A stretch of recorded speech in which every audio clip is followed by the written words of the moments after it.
자, 이번에는 자유낙하하는 물체의 운동에 대해서 알아보도록 하겠습니다. 자, 자유낙하하는 물체의 운동은 우리가 지면에서 어떤 높이를 가지고 있는 물체를 떨어뜨렸을 적에 지면을 향해서 이렇게 떨어지는 모습을 보고 낙하하고 있다, 낙하 운동을 하고 있다라고 보통 얘기를 하잖아요. 자, 근데 자유낙하 운동이라고 이야기를 하려면 어떤 조건이 있어요. 왜냐하면 공기 중에서 떨어지는 물체는 어쩔 수 없이 공기로부터 이 낙하 운동을 방해하는 힘을 받을 수밖에 없어요. 그걸 우리는 공기의 저항 혹은 공기하고의 마찰이라고 부르는데, 공기 중에서는 낙하하는 물체가 공기 저항과 마찰을 받을 수밖에 없다. 그래서 공기 저항이나 마찰이 없는 상태로 만들어 주었을 적에 공기 저항이나 마찰이 없을 경우, 자, 이때 지면에서 물체를 가만히 놓는다는 얘기는 물체를 던진다는 얘기가 아니라 그냥 가만히 잡고 있다가, 즉 정지 상태에서 물체가 낙하하는 경우에 해당하는데, 낙하하는 이유는 딱 한 가지예요. 지구가 잡아당기는 힘, 즉 중력이라는 것 때문에 물체가 아래로 떨어지게 되는데, 자, 이때 공기 저항이 없어서 저항력을 받지 않는 경우에 정지 상태에서 지면을 향해서 오로지 중력만으로 낙하하는 운동을 우리는 자유낙하 운동이라고 합니다. 자, 그래서 핵심은 공기 저항이나 마찰이 없을 경우에 중력에 의해서 낙하하는 운동을 자유낙하 운동이라고 한다. 자, 이렇게 알고 있으면 되겠습니다. 자, 여기서 우리가 중력에 대해서 한 가지 좀 살펴보고 넘어갈게요. 중력이란, 우리가 여기 지구가 있잖아요. 자, 지구 지표면 위에 내가 이렇게 살고 있어요. 그러면 지표면에서 어느 정도 떨어진 이 높이에서 항상 지구로부터 잡아당기는 힘을 받게 되어 있어요. 물론 만유인력이라고 해서 사람이 지구를 잡아당기거나 지구 위에 있는 물체가 지구를 잡아당기는 인력 또한 있어요. 하지만 우리는 중력을 지금 다룰 거기 때문에 지구가 지표면 위에 있는 물체를 끌어당기는 힘을 우리는 중력이라고 해요. 자, 그러면 이 중력이라는 값의 크기는 누가 결정하느냐? 질량이 결정을 하는 거예요. 그래서 질량이 클수록 작용하는 중력의 크기도 크다. 이렇게 알고 있으면 됩니다. 질량과 중력이 같다라고 생각하시면 안 돼요. 질량은 물질의 실질적인 양이고, 중력은 그 질량을 가지고 있는 물체에 작용하는 힘이 되는 겁니다. 자, 하지만 지구라는 이 행성 자체에서는 질량이 크면 클수록 중력의 크기도 커지게 되는 거죠. 하지만 우리가 지구가 아니라 달에 가서 달 표면에서 중력의 크기를 잰다면, 지구가 나를 잡아당기는 힘의 크기와 지구 중력의 크기와 달이 나를 잡아당기는 중력의 크기, 즉 달의 중력의 크기는 달라요. 나의 질량은 똑같지만, 지구에 있으나 달에 있으나 똑같지만, 지금 설명하고 있는 선생님의 질량이 45kg이라고 예를 들게요. 자, 45kg인 저를 지구에서 끌어당기는 힘과 달에서 끌어당기는 힘은 달라요. 이거는 행성마다 그 다른 값을 가지는데, 중력의 크기는 다를 수 있지만 내가 질량이 45kg이라는 것은 변하지 않는 거예요. 그래서 질량은 변하지 않는 값이고, 그 질량이 크면 중력의 크기는 큰데, 그 중력이라는 것은 측정하는 장소에 따라서 달라질 수 있는 값이다 라고 우리가 알고 있으면 됩니다. 자, 그러면 중력의 크기를 우리는 다른 말로 뭐라고 하느냐? 무게라고 하기도 합니다. 물체의 무게, 중력의 크기. 자, 그러면 우리 지구상에서는 이 중력의 크기가 어떻게 계산이 되어지느냐? 우리 물체의 무게, 즉 중력의 크기는 어떻게 계산하느냐 하면, 물체의 질량에다가 9.8을 곱해서 힘의 단위인 뉴턴 단위, 요거 읽을 때 뉴턴이라고 읽으면 됩니다. 자, 무게를 구하는 방법은 이렇게 계산을 해서 무게를 구하는 겁니다. 예를 들어서 제 질량이 45kg이잖아요. 그러면 나의 몸무게는, 선생님의 몸무게는 질량이 45kg이니까 45 곱하기 9.8 해서 얼마 뉴턴 계산을 한번 해볼까요? 45 곱하기 9.8은 441 뉴턴 이렇게 계산을 하면 된다는 겁니다. 자, 이 정도로 중력의 크기는 하고, 그리고 이제 이 중력이라는 것은 방향이 있어요. 중력이 작용하는 방향은 지표면에서 물체를 떨어뜨렸을 적에 물체가 떨어지는 방향을 쭉 연장을 해볼게요. 자, 이 지표면에 살고 있는 사람은 이렇게 발을 두고 서 있을 테니까 물체를 떨어뜨리면 이렇게 떨어질 거란 말이에요. 근데 이쪽 적도지역, 이건 극지방이라고 하고, 자, 이쪽 지방에 살고 있는 사람은 이렇게 서 있는 거 아니잖아요. 그쵸? 다리를 이렇게 두고 이렇게 서 있잖아요. 그러면 이쪽 사람도 물체를 떨어뜨리면 지표면을 향해서 이렇게 떨어지죠. 자, 이 동네에 살고 있는 사람도 다리를 이렇게 두고 머리를 이쪽 반대 방향으로 두고 있는데 물체를 떨어뜨리면 이렇게 물체가 떨어지죠. 이 지역에 살고 있는 사람도 당연히 물체를 떨어뜨리면 이렇게 떨어집니다. 이 낙하하는 방향들이 모두 한 점을 지난단 말이에요. 즉, 그래서 중력의 방향은 지구의 중심 방향이다. 지구 중심 방향을 향한다. 중력의 방향은. 자, 이렇게 표현하기도 하고, 또 우리가 지표면에 서서 물체를 떨어뜨리면 이렇게 떨어지잖아요. 지표면과 수직하게. 그래서 지표면과 수직한 방향으로 떨어진다라고 이야기하기도 합니다. 자, 지표면과 수직한 방향을 조금 어려운 표현으로 연직 방향이라고 합니다. 요 내용까지 알아놓으면 참 좋을 것 같습니다. 자, 중력에 대해서는 요 정도로 하고 넘어갈게요. 자, 그러면 이제 우리가 자유낙하 운동에 대해서 좀 더 자세하게 살펴봐야 되는데, 자, 기본적으로 우리가 한번 이제 예상해 보기를, 수평면 위에 자동차가 하나 놓여 있어요. 자, 정지하고 있어요. 내가 뒤에서 밀어줬어요. 자, 한번 딱 밀어주면 이 자동차는 이렇게 운동을 하게 되겠죠. 정지하고 있는 물체를 운동 상태로 만들어주기 위해서는 뭐가 필요하냐? 힘을 줘야 됩니다. 힘이 필요하다는 얘기죠. 힘이 필요하다. 자, 아니면 운동하고 있는 공이 있어요. 자, 이렇게 미끄러져는 공이 있는데, 공이 이렇게 운동을 하고 있어요. 현재 운동하고 있는데, 이 운동하고 있는 물체의 속력을 증가시키거나 속력을 감소시키려면 어떻게 해줘야 되느냐? 운동하는 방향으로 힘을 가해주면 속력이 증가할 거고요. 운동하는 방향과 반대 방향으로 힘을 주게 되면은 속력이 감소하는 일이 벌어지겠죠.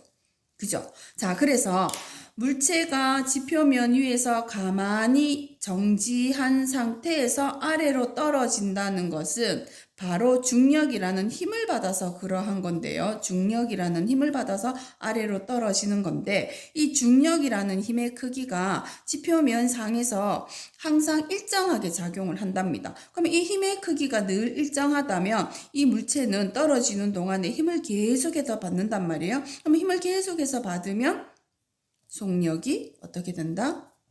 증가한다. 왜? 운동하는 방향으로 중력을 받고 있으니까 속력이 증가하겠죠. 그래서 점점 빨라지는 운동을 하게 되는 겁니다. 중력을 받아서 낙하하는 물체는 속력이 점점 빨라지는 운동을 할 수밖에 없어요. 왜냐? 물체에 작용하는 힘이 존재하면 그 물체가 현재 운동하는 상태에 변화가 생기게 되거든요. 운동을 기존에 하고 있던 물체는 힘을 줬을 때 속력이 느려진다거나 빨라진다거나 하는 변화를 겪게 되고요. 정지하고 있는 물체에 힘을 가해주면 운동을 하게 될 수도 있고, 운동하고 있는 물체에다가 강하게 반대 방향으로 방해하는 힘을 주면 물체가 정지하게 할 수도 있는 게 바로 힘이거든요. 그래서 자유낙하하는 물체는 항상 중력이 작용하기 때문에 그 중력에 의해서 속력이 점점 빨라지는 운동을 한다. 자, 이렇게 정리할 수 있어요. 자, 실제로 우리가 자유낙하하는 물체의 운동을 사진으로 기록해 놓은 결과를 가지고 이제 분석을 한번 해볼 건데요. 자, 사진을 지금 이제 사진 자료를 갖고 올 수 없으니까 제가 일단 그 사진 찍어 놓은 모습을 그림으로 그려볼게요. 자, 여기 정지해 있던 물체가 지면을 향해서 자유낙하를 합니다. 자유낙하한다는 얘기는 공기 저항이나 마찰이 없다고 보죠. 자, 1초가 지났더니 공이 요쯤 왔어요. 1초 후에. 2초가 지나니까 공이 요쯤 왔어요. 2초 후에. 3초가 지났더니 공이 요만큼 왔어요. 3초 후에. 그리고 4초 후에 바닥에 도착을 했어요. 자, 그러면 이 물체가 사진이 찍혀 있는 모습을 보아하니 1초 동안 이동했는 거리 요만큼이죠. 또 그 다음 1초 동안 이동했는 거리가 요만큼이죠. 또 그 다음 1초 동안 이동했는 거리는 여기서 요만큼이죠. 그 다음 1초 동안 이동했는 거리는 여기서 이만큼이죠. 1초 동안 매 초당 이동한 거리의 값이 점점 뭐하고 있나요? 커지고 있죠. 자, 이렇게 커지고 있습니다. 그래서 힘을 받아서 낙하하는 물체는 속력이 점점 빨라지고 있구나라는 걸 우리가 사진을 통해서 알 수 있습니다. 자, 그러면 우리는 이 물체 1초 후의 위치의 정보를 정확한 값을 우리가 얻었다고 할게요. 자, 정지 상태에서는 정지 상태의 위치를 0으로 잡을게요. 위치 0으로 잡고 1초 후의 물체는 이 지점으로부터 4.9m 떨어진 지점에 왔다. 2초 후에는 정지해 있던 지점으로부터 19.6m 지점에 지나더라.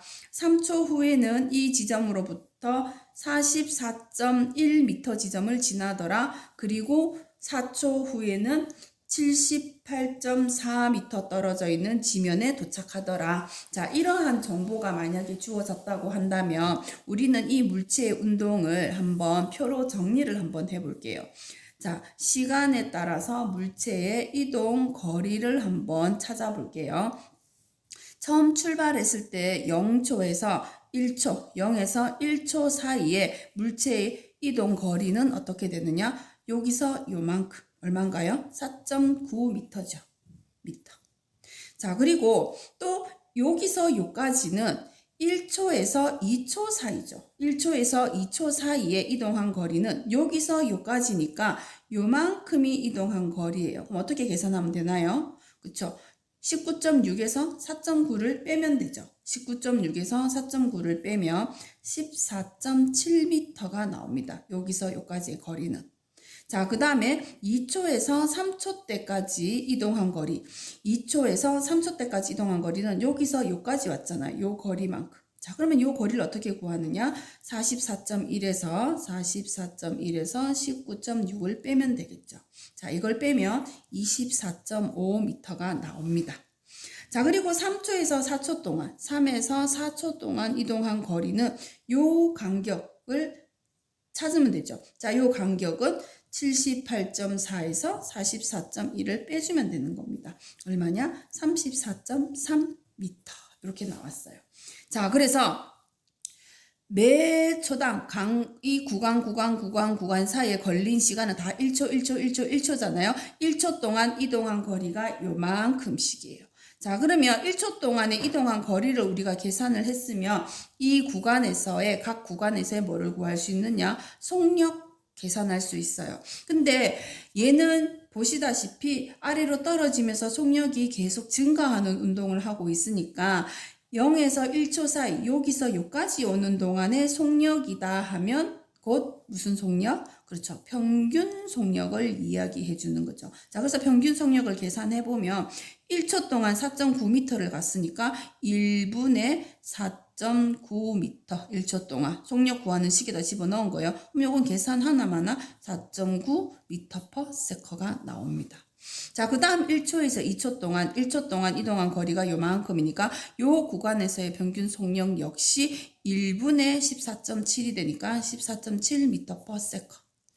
2초에서 3초 사이도 마찬가지로 걸린 시간은 1초니까 이동 거리가 24.5 나누기 1 해주면 되죠. 그래서 24.5m/s.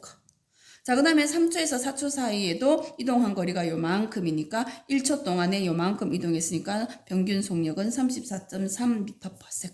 이렇게 계산을 하면 되는 거죠.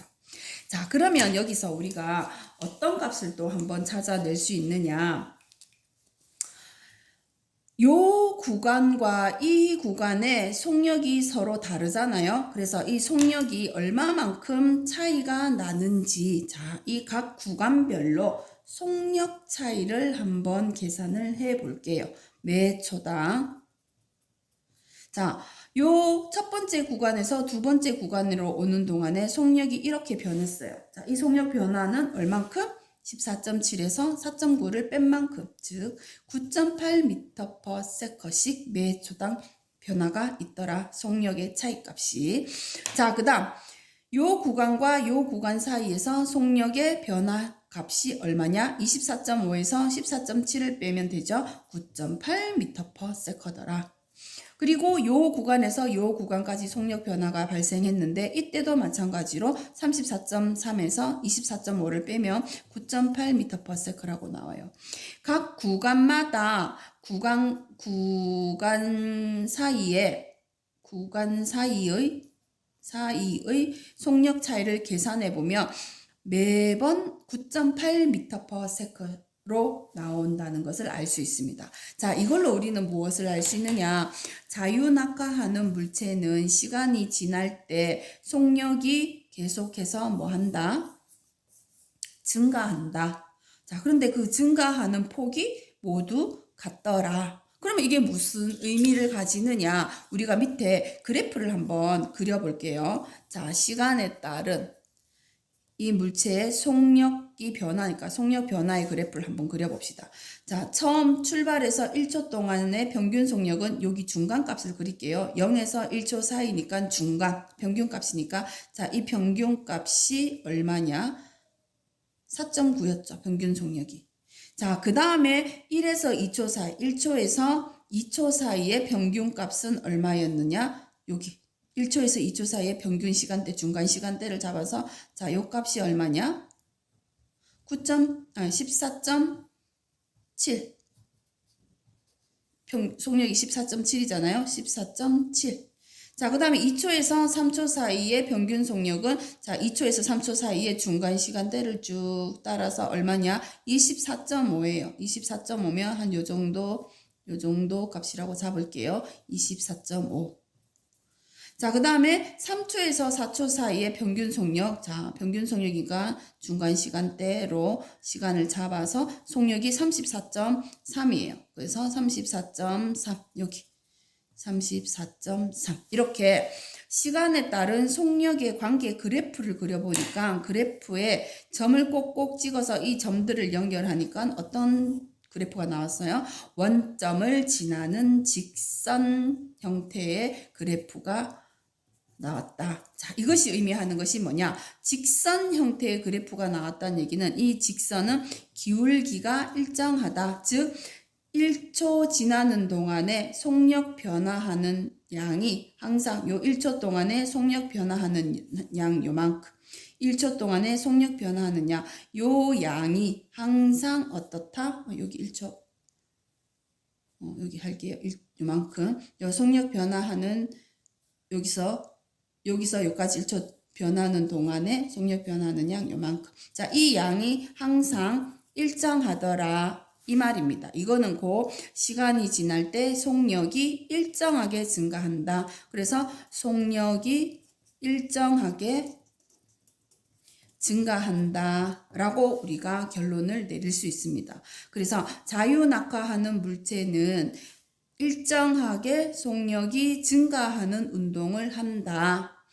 매 시간 이동한 거리가 일정한 비율로 커진다라는 말입니다.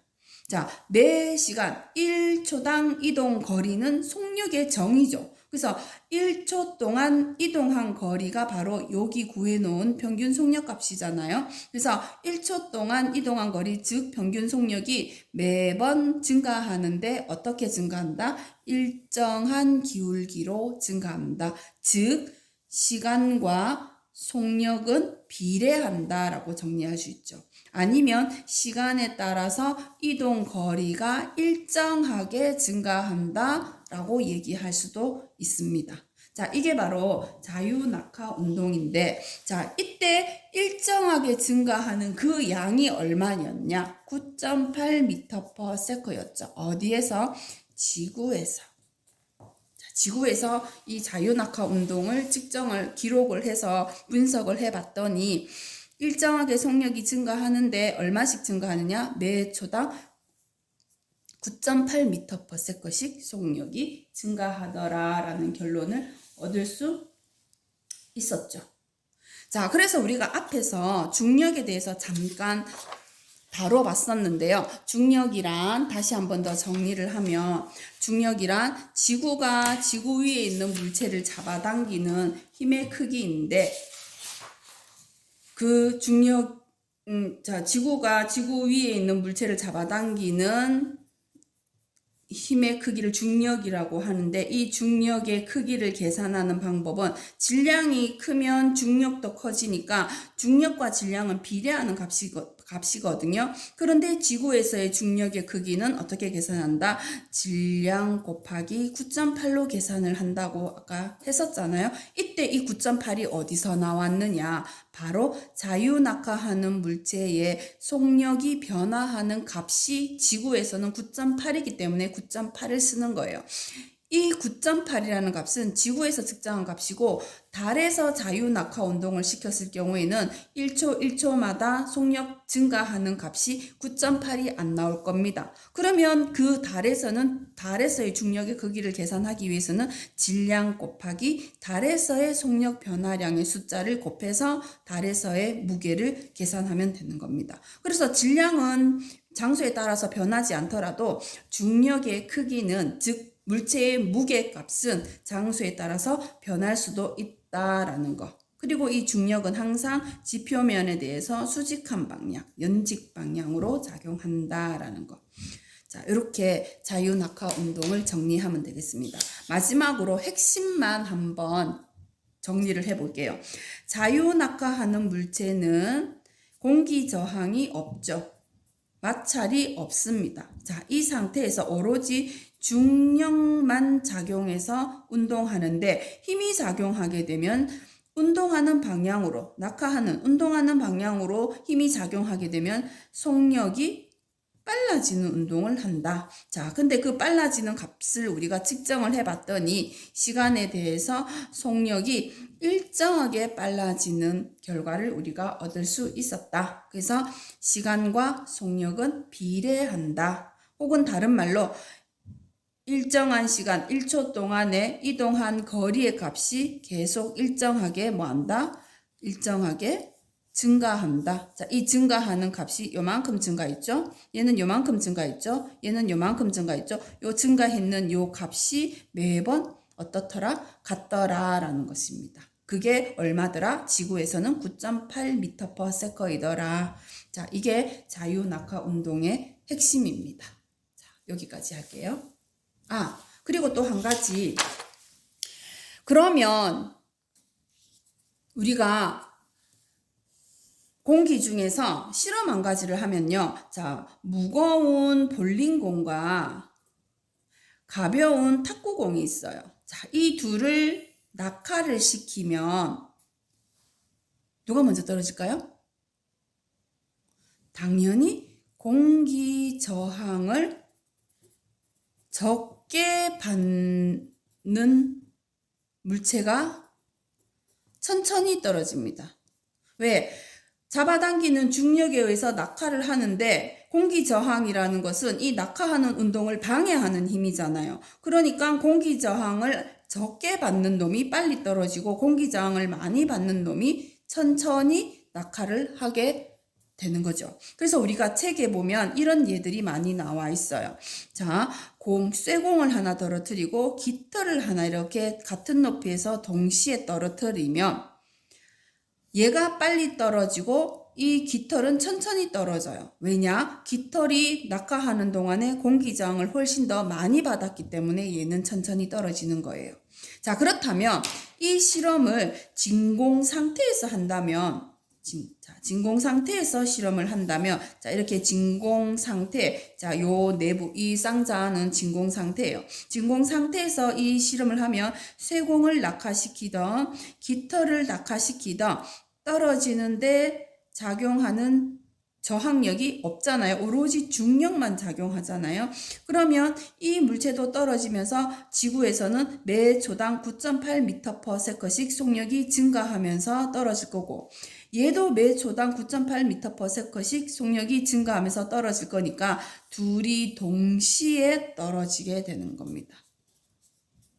동시에 도착을 하게 된다. 그 차이점이 있다면 바로 공기 저항을 받느냐 안 받느냐.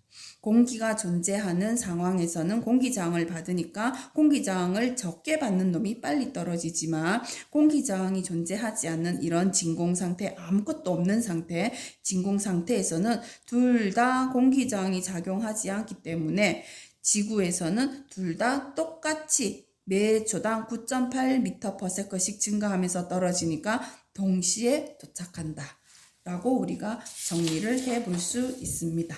자, 이게 공기저항이 있고 공기저항이 없고, 마찰이 있고 마찰이 없고 그 차이인 겁니다. 그래서 진공상태 마찰이 없을 경우에는 어떤 물체든지 간에 질량에 관계없이 1초마다 속력이 변화하는 값이 다 똑같다. 그게 지구에서는 얼마다? 9.8m/s이다. 속력 변화 값이 다 똑같으니까 같은 위치에서 떨어지면 동시에 떨어지게 되는 거죠. 자, 이렇게 해서 자유낙하 운동 마치겠습니다.